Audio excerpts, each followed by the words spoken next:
Chapter 2. Please find my sister. I see, I said. Your sister has disappeared. Have you reported her disappearance to the police?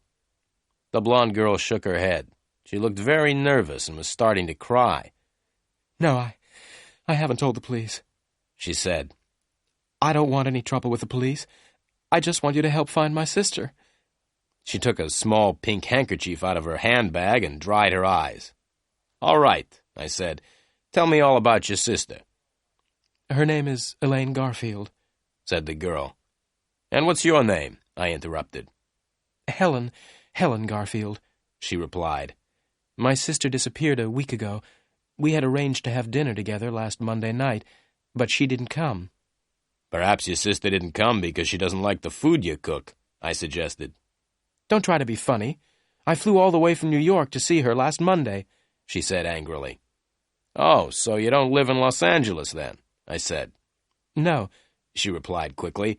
I live in New York. I flew right across America to see my sister, but when I got here, I discovered that she had disappeared. How do you know she has disappeared? I asked.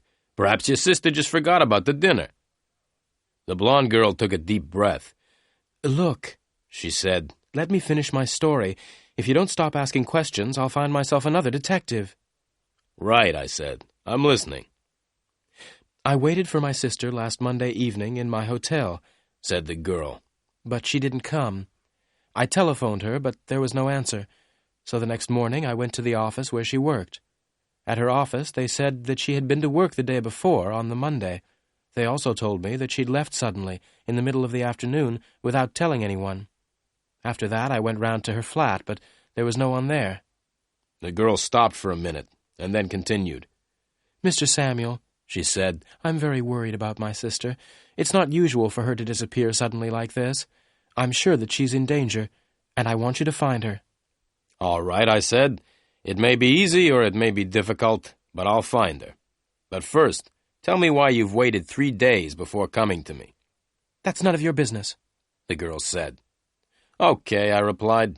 Your sister's name is Elaine Garfield. What does she look like? Oh, that's easy, Helen Garfield replied. She looks like me.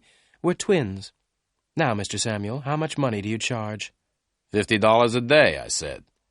Very well, Mr. Samuel, said the girl, but $50 a day is a lot of money. I hope that you will work hard for it. Oh, yes, I replied with a smile. I'll work very hard. Now give me the address of your sister's flat and the name of the office where she works. I'll start work at once. The blonde girl wrote the addresses on a piece of paper and gave me the paper. One more thing, I said. Can you give me your address, too? That won't be necessary, she replied as she picked up her handbag. I'll come and see you again tomorrow afternoon at 5 o'clock.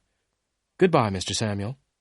Without waiting for an answer, the girl turned around and walked out of the office. As I watched her walk out of my office, I smiled to myself.